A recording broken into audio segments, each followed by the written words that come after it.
I'm Dave Greenwood, and this is Overcoming Distractions. If you are an adult with ADHD, a busy professional, an entrepreneur, a high achiever, or just need some strategies to navigate your adult ADHD, you're in the right place. Who am I? I'm an entrepreneur with ADHD and the author of 2 books, Overcoming Distractions and Overcoming Burnout.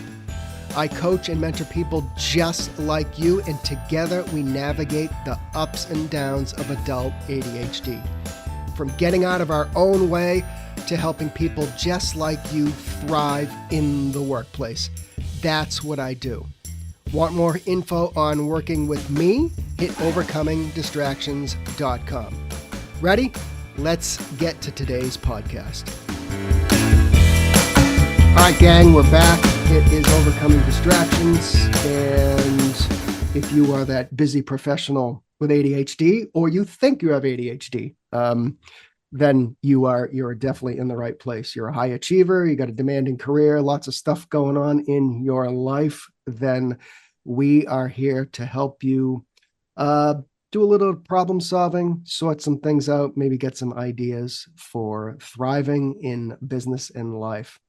And that's actually what we're talking about today. We're going to talk about thriving, and it's actually in the title of the podcast. So I'm super excited to actually have this conversation. How do we thrive as an adult with ADHD? Again, with that demanding career.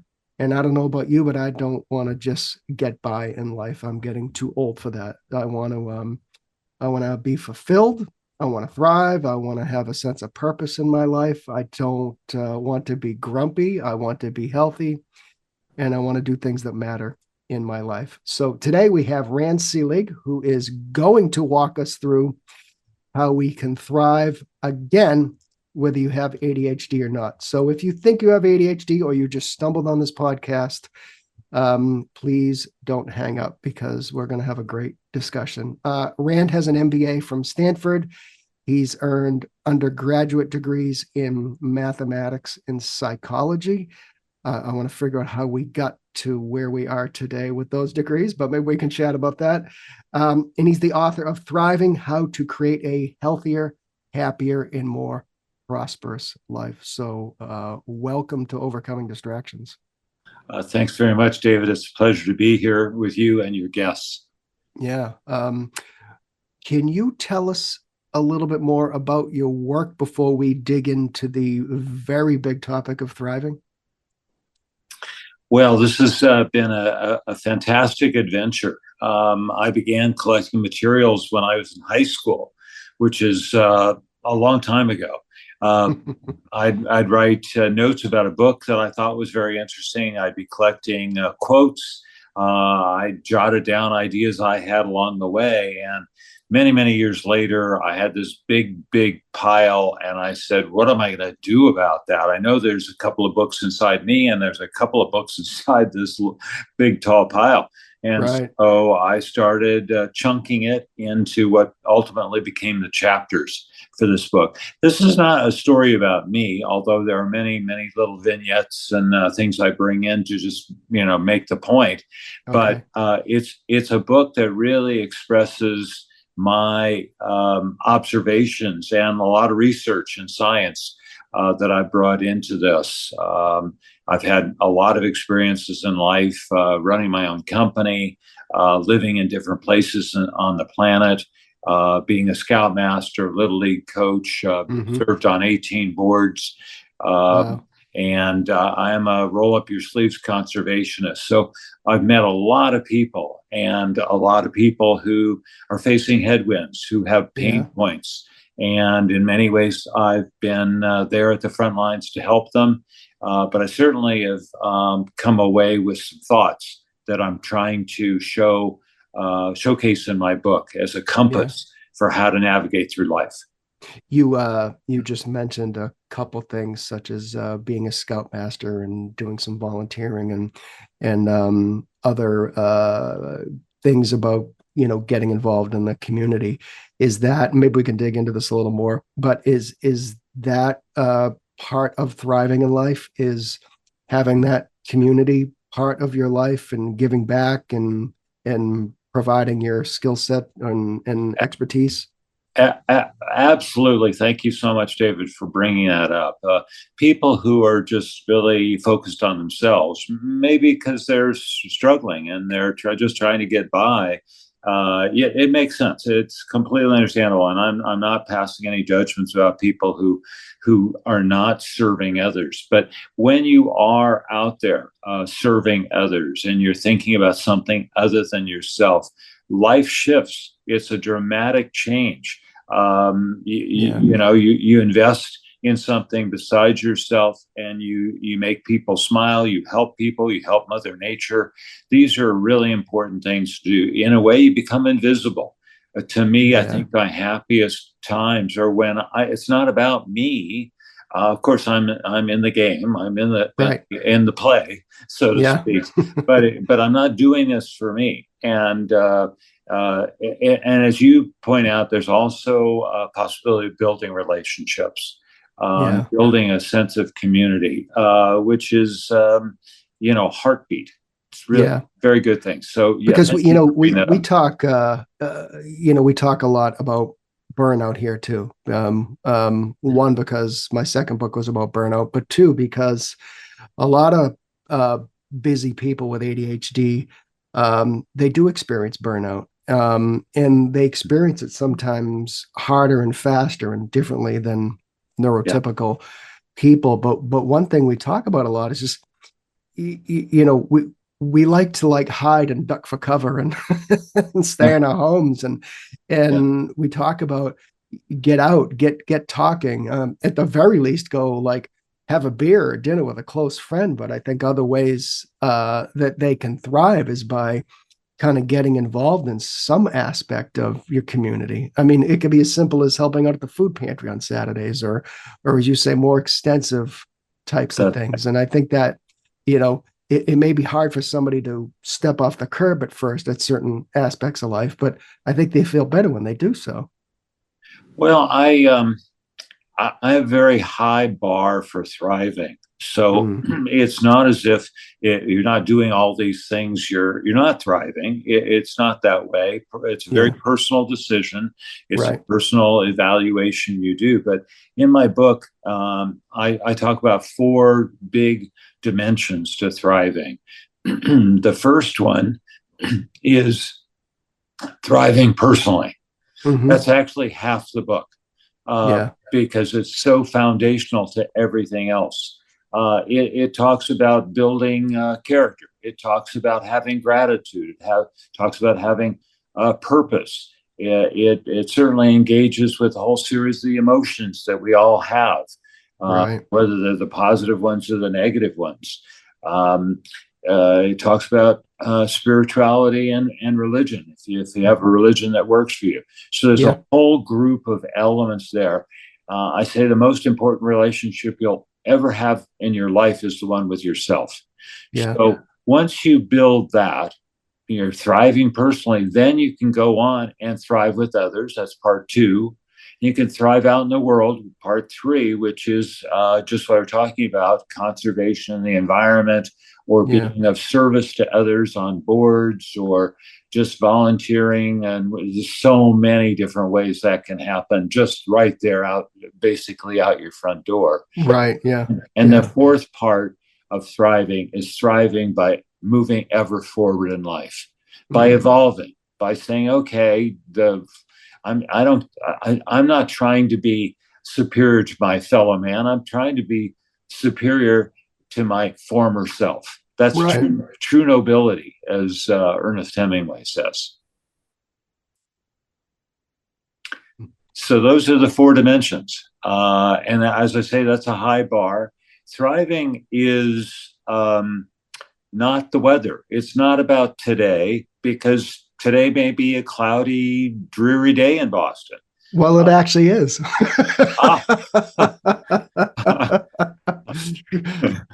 How observant of you.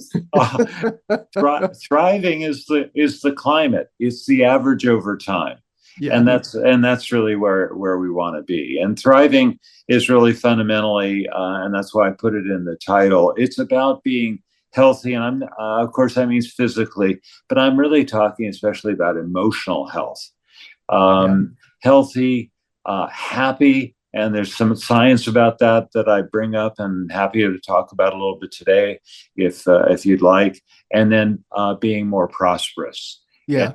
and this means also defining success our way, Right. Yeah. I not. think a lot of people in this adult ADHD community, um, part of thriving is, you know, being fulfilled at the end of the week, not like Yeah.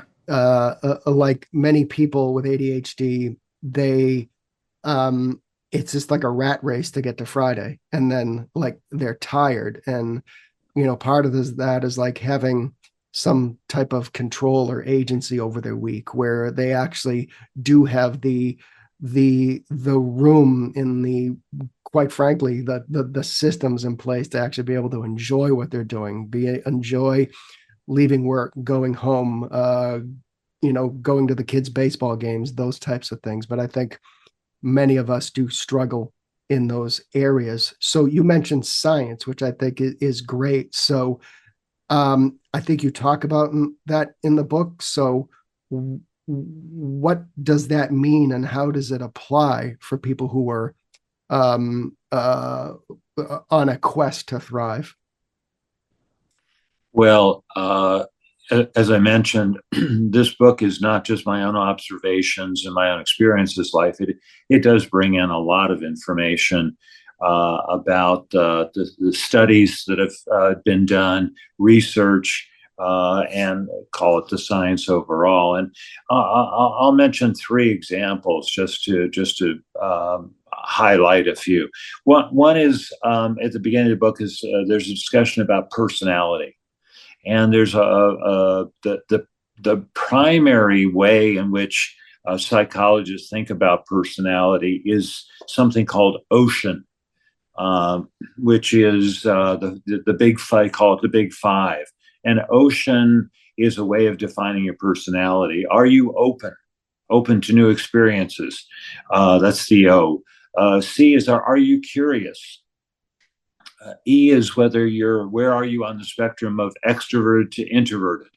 And you need to, we're living in an extroverted world. So if you're introverted, and a lot of people with challenges like the ones we're talking about are maybe not technically introverted or extroverted, but they're challenged by that. So you need to understand this and do things, and there's discussion about that and some great books that I recommend. Okay. Yeah. There's A, which is for association, which is the sociability, just going out and having a beer with a friend or getting Yeah. on the phone or something. And then N is whether you're neurotic, which is as opposed to being centered. Hmm. And so that's one that's really key. And what's important about all this when we're facing challenges is our resilience, our ability to get our way through is by knowing ourselves, Yeah. knowing what we're good at, and knowing what we are really, what our kryptonite is, what we're not good at, and either leverage ourselves and have other people help us with that, or stay away from that as much as possible. So Yeah. that's personality. I did mention introversion. There's a fantastic book. I at the in the appendix to my book, I mentioned I have a paragraph on 75 books that I've read that really impacted me, and one is a Wow. book called Quiet by Susan Cain. Uh, Oh, yeah. Yeah. Yeah. Okay. oh Yeah. my gosh, what a fantastic book! I really highly recommend that.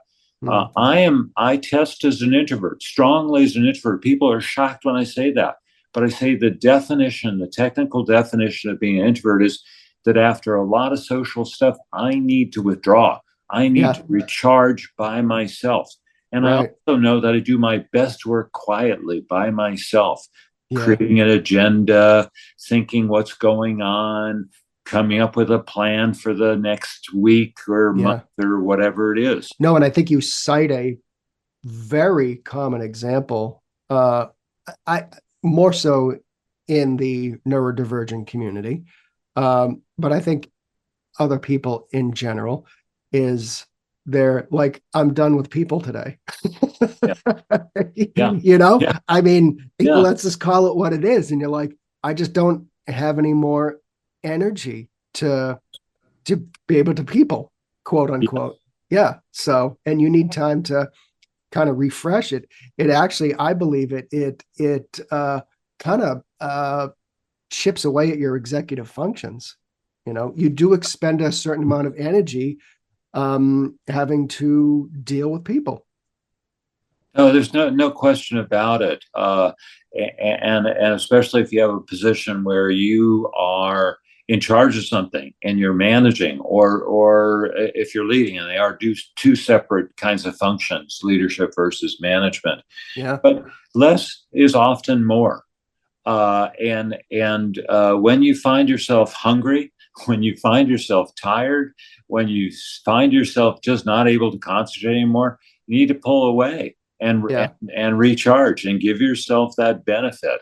Yeah. If you I've game, I've talked about this before. I used to own a restaurant outside of Boston, and it was sandwiches, ice cream, and so there were times where there was like a line out the door.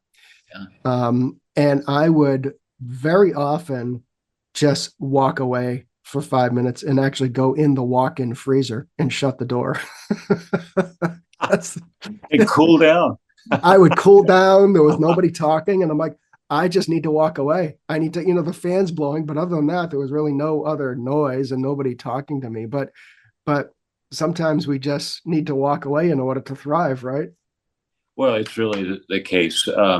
I think people who are most positioned to continue to be fulfilled and healthy and happy and prosperous are people who can take care of themselves. They know how to do that, and everybody needs care. I mean, there's nobody who doesn't. It's only a question of how often does it come up, and what do you do about it?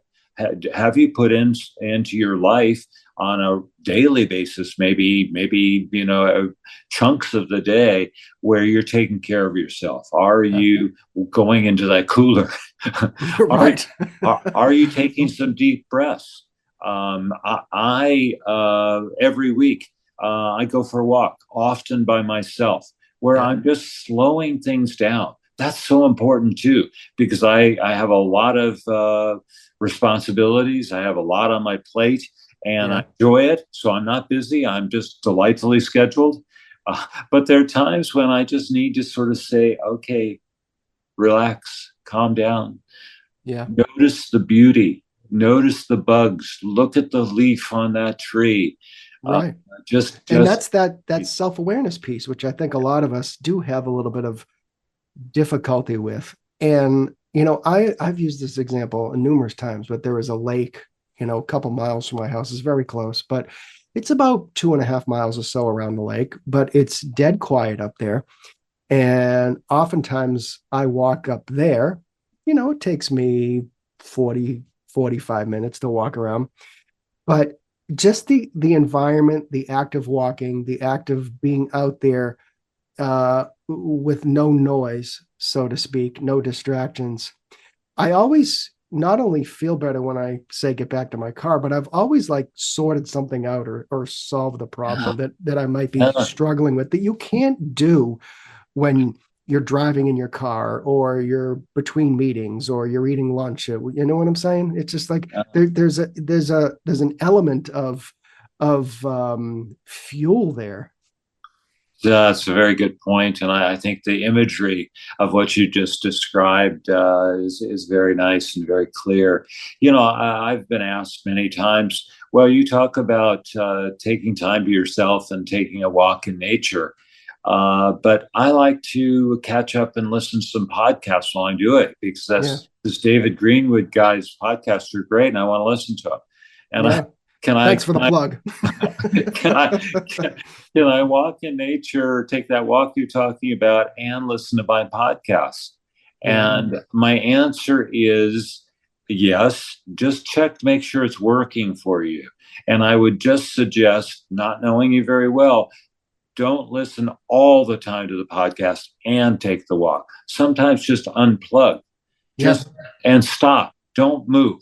Just stop No, and but that look. you bring up a really good point, and that is like my general rule for things like that. So, for example, I love to go to the gym because for various reasons, health, it helps me with my energy, and I'm getting older, so I got to keep my muscle strength up. But when I go to the gym, I do put in a podcast, I do put in a book. Yeah. And for some reason, that environment allows me to pay attention very well. I absorb what I'm hearing. When I go for a walk, it's headphones out. It's just the sounds of nature. And I see more people taking a walk and they're on their phone or they're FaceTiming somebody or they're having a meeting when they could be actually taking advantage of that time by themselves in nature. And it just maybe they had to take the meeting. I don't know, but it just kind of frustrates me. Well, let me move us one more direction, and that is being present. Yeah, So being present is that moment where you're actually stopping, you're looking at the bird in flight, you're looking at some, amazing thing in nature, something that you may understand something about, maybe you don't, maybe you're just simply in awe and appreciation of. That's fine. But there's another kind of presence, and we talk about this. Um, we see people doing this periodically where you're talking to them and that's all that's happening.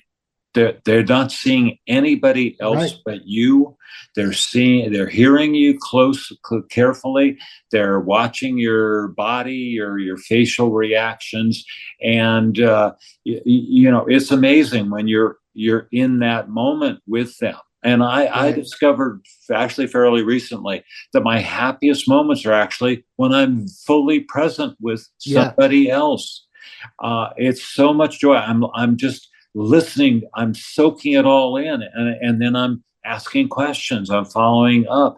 I'm not while they're talking. I'm not thinking. I'm just taking You're it there. in. And in defense of the ADHD brain, it is difficult sometimes. Our minds do wander. It's the way our brain is wired. But I always and I've mentioned this a few times, and we're actually going to do a podcast about this entire book, but The Courage to be Disliked. And I forget the Oh, author's name, but it's beautiful, about the beautiful. teachings of Alfred Adler. But Yes, that if you sum up the book, it's like we can't live in the past, we can't live in the future. We've got to enjoy the present. That yeah. is his philosophy. I understand parts of the book are a little controversial for some people, but the gist of it is we are happier when we're living in the present, correct? I think that's certainly my experience. I think that's the experience I've observed with a lot of other people.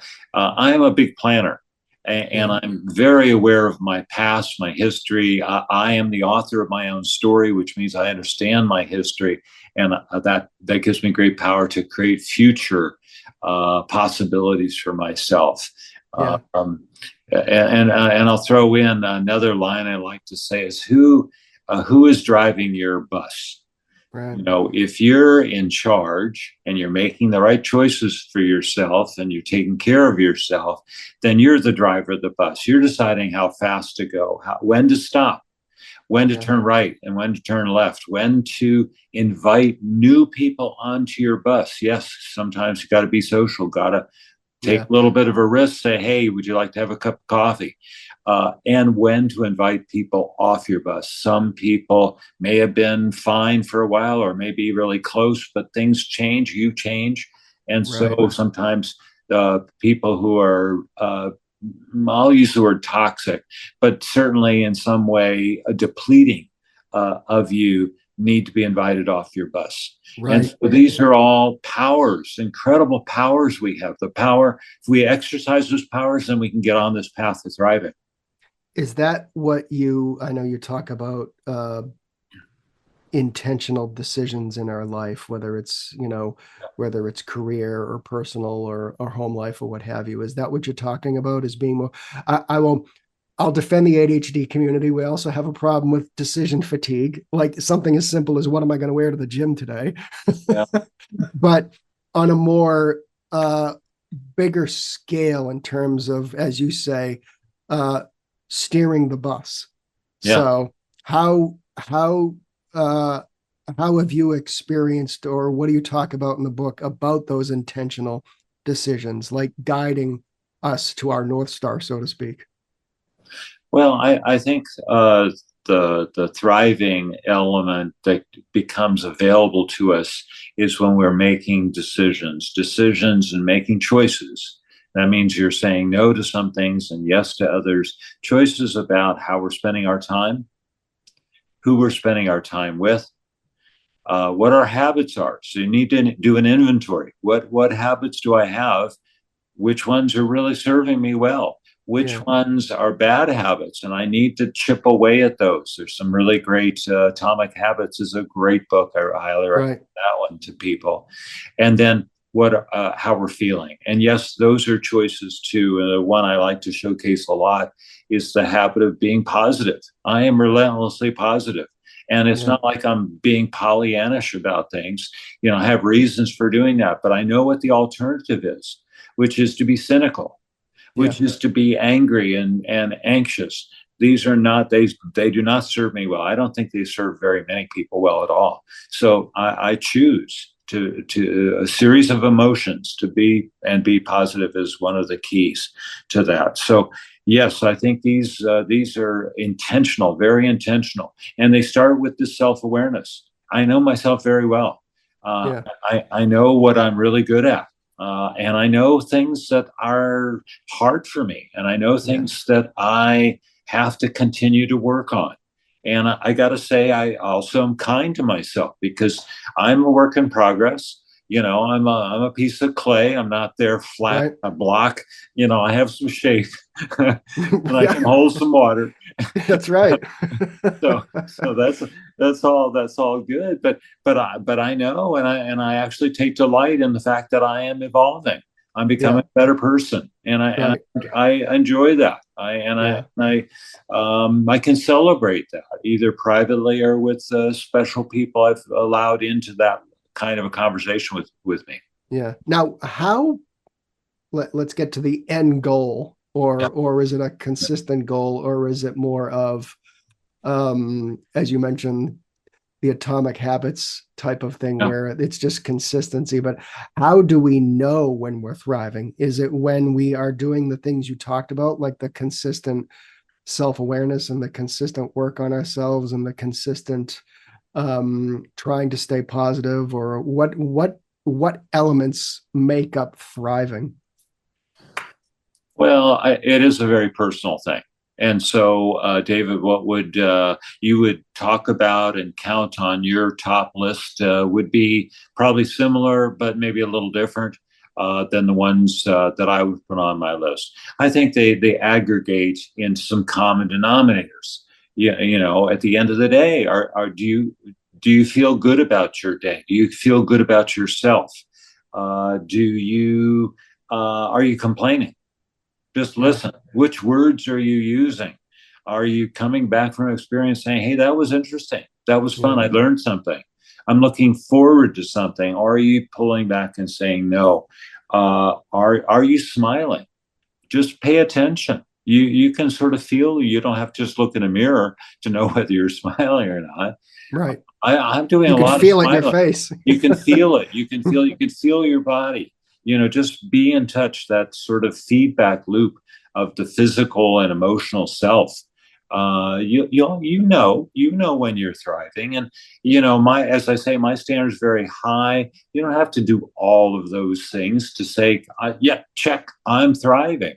That's Yeah, okay. And as I say, it's also the average over time. It's the climate. So don't worry that you're having a not so good day. That's okay. Don't worry about that. yeah. No, and I think it's important for us to define that, as you say, for ourselves. And maybe thriving when I was 25, 30 years old, I might have a different definition 10, 20 years later, correct? Life circumstances change, industries change, our jobs change, those types of things, family dynamics change. And I think it probably does make sense to us to, I don't know if redefine is the right word, but understand what thriving means at different parts of our life, right? Very well said. Yes, absolutely. I am a big advocate for being a lifelong learner. Yeah. And the why, just for the reasons you say, the world is changing all the time and we're changing all the time. So you need to reset, reestablish the new you and find the joy and the beauty in that. I think a big part of being a lifelong learner is being curious, and that's a choice. You can look Yeah. at something and say, I don't understand it, too much, I'm going to walk away. Or you could say, hey, when I get around to that, I'm going to pick up that book, Atomic Habits, or I'm going to read the synopsis of it, or something. I'm just curious, how does that work? Why is Yeah. that bug doing something? And you may not have to go do a Google search about it. You just say, just open yourself up. I'm So curious. I'm gonna do a complete sidebar here for the moment because you just mentioned bugs. so so up here in the Northeast, spring is like ant season, right? So so ants are coming in the house. So I'm sitting there having lunch with my son, and there's an ant carrying a dead ant on his back and walking. I'm like, that's odd. And he keeps picking them up and dropping them. And so I Googled it. And then I realized this, I guess this is thriving, right? I was curious.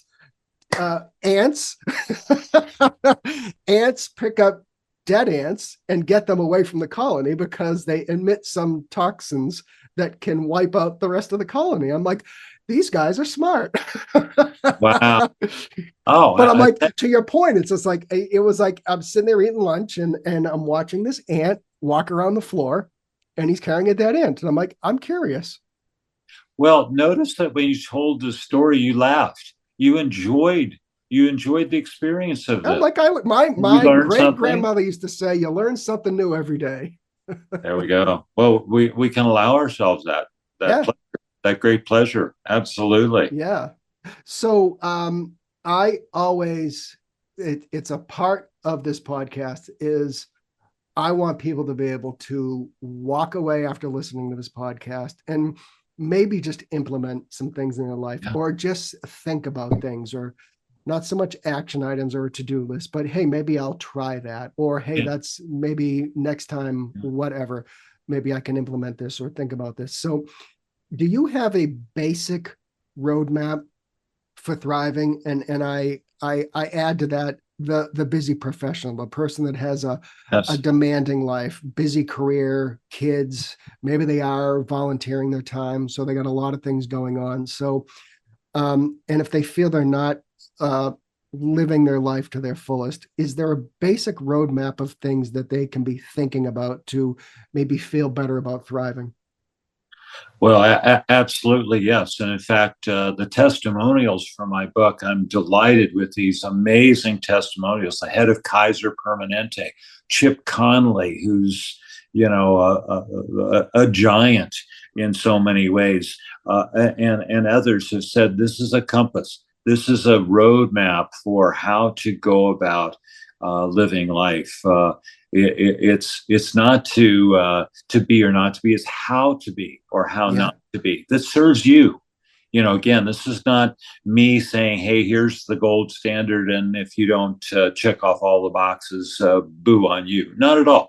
It's making it work for you, so that you're having a life that fulfills you and allows you to move forward to reach your potential, this marvelous potential that you have. So I would say, especially for the population that we're talking to here, people who are fully engaged. And I understand that's what my life has been all about, intentionally, purposely. Of having many things going on, people who may be struggling with decision overload Yeah. or any other kind of overload. I'm gonna pick 5 things that are part of not necessarily a roadmap, but just a set of really good things to take on. Okay, One good. is, as we were talking about, slow things down. There are times when absolutely just move away from the busyness, whether that's the busyness at the desk or the busyness of too many people or the busyness of too many things on the list. Slow things down. Second thing, some challenges we face are complicated. A lot of our emotions are complicated. Break them down into pieces, chew them down into bite-sized things, and then address them bit by bit, step by step. Third is just be grateful. Be grateful. Yeah. This is really important because think about you just got bad news. Maybe you got fired. Yeah. Maybe you got a medical diagnosis, not good. Well, you can go into a tailspin. You can go downhill very quickly. You can see somebody else promoted when you think they're chumps, and Yeah. that's just unfair. And Right. feeling that something's unfair is a terrible feeling. Yeah. Instead of that, you can say, wait a minute, let me look at the situation. What parts of this can I be grateful for? Wow, look at this. The diagnosis could have been a lot worse. Yeah. Look at all the support I have that is really helping me, that I can actually have somebody to talk to who understands me, who cares about me, who's going to be there if I need something. Yeah. There's ways to be grateful. So that's a really big one. Uh, Willingness to say no. Oh, Life. you hit the nail on the head on this place. Yeah, yeah, yeah. And is there a risk to saying no? Well, yes, but it's not as big as a lot of people think. And the benefits of saying no can be enormous. And there's I'll call it a technology of saying no. Sometimes Mm, you just say, "Oh, thanks very much. That's not for me." yeah. Sometimes you say, "I'd like to very much appreciate that invitation, but it's not the right time. Yeah. Let's talk again in the future." Or you could say, "Oh, I'd like to do that. Can we add this, and this into it to make it work so I could be really effective and do something?" So you're controlling the no, and you're controlling the outcome of the yes. So saying no is something a lot of people struggle with. And Yeah. then the fifth element I'll say is ask for support. We don't get a lot of feedback in our society. It's sort of frowned on. Dave is wearing this blue shirt today. I don't know about that. Blue's not my favorite color. Actually, it is. But yeah, You you should see my closet. There's every okay. shade of blue on the color chart. I've got the image right now. Yeah. so so these are all parts of how we can be and how we can manifest our own authorship of our lives, our story, and where we're driving, how fast we're getting there, and what choices we make along the way. Yeah. It can be fabulous, and we got to own that, and Yeah. we got to own it ourselves. This is where defining for ourselves things are so important, like success. Yeah. I've met a lot of people who are very wealthy. I've helped them become more wealthy by selling their company. And then sometime later, people say, "Oh, all those people were really successful." I say, "I got to tell you the truth. Some were, but many, maybe even most, were not, because look around. They had a big bank account, a big investment portfolio, but their relationships were failed. The business relationships, the personal one, they weren't talking to their kids anymore. These are not successful people. That's my Mhm. definition, but I'm going to stick to it. Success is something we have to define for ourselves. And it's not a balance question. It's way beyond balance. That's a term that we overuse and misunderstand. What we need to do is create an integrated function of a series of things that are really important to us. Yeah. And that is, of course, financial things matter, but relationships are key. Having gratitude, I think being a lifelong learner. Yeah. These are things I put in. Having a sense of spirituality, which is going to nature and being in awe, and having humility. That's really Yeah. important. The more you accomplish, the more you have to realize that, hey, I didn't get on top of that tall telephone pole as a turtle by myself. Right. Yeah. I Yeah. borrowed that from Jane Goodall. Um, But you describe, you said own it. And I think that's what people need to. There are many people, ADHD or not, that I think constantly will go through life in response mode, so to speak, Yeah. instead of actually Yeah. owning their life, owning their crap, owning Yeah. owning the good stuff, owning the bad. And then I don't want to be Tony Robbins and say design a life, but when you own certain aspects of your life, that sounds like that's a pretty big key factor in actually thriving. Absolutely. And own the challenges. Yeah. Again, we all have them. Maybe part of the issue some people struggle with is, oh, I'm the only one who has this, or my problem is bigger than your problem. Well, it doesn't matter. What matters is that how you're dealing with it. Recognize the good stuff, and then take on the challenges as you can, and be gentle with yourself. Be kind. Be kind. Yep. Be kind. Great. Thank you for coming on. I thoroughly enjoyed this conversation. It's we talk about things like time management and getting things done and everything else. And I always love the conversations about how we can kind of steer the direction of our life and our career, etc. So where can people find you? Well, my book, here's here, I'm holding it He's up. holding it up right now for you folks. Yes. Thriving, how to create a healthier, happier, more prosperous life is available, I'm happy to say, everywhere. Certainly at Amazon, but it's at the independent bookstores too. Sometimes you got to order it or have them ordered for you. You can go to my book website, www.randselig, R-A-N-D, S as in Sam, ELIG.com. And there's a lot of information about the book, the testimonials, my bio, a description of the book. There are 40 quotes, my favorite quotes by chapter. People say they print them out, and they just look at them and they say, this is the one for me today. There's a media page where I don't update it very often, but a list of podcasts that I've been on, and then a connect with Rand. And of course, throughout, you can order the book. You can just press a button and order the book. Great. Highly recommended. So thank you again for coming on. This has been a great discussion, and please come back anytime. Oh, David, let's plan that. Let's definitely do that. That'd be great. I've enjoyed it thoroughly too. You're a great host, and it's fun.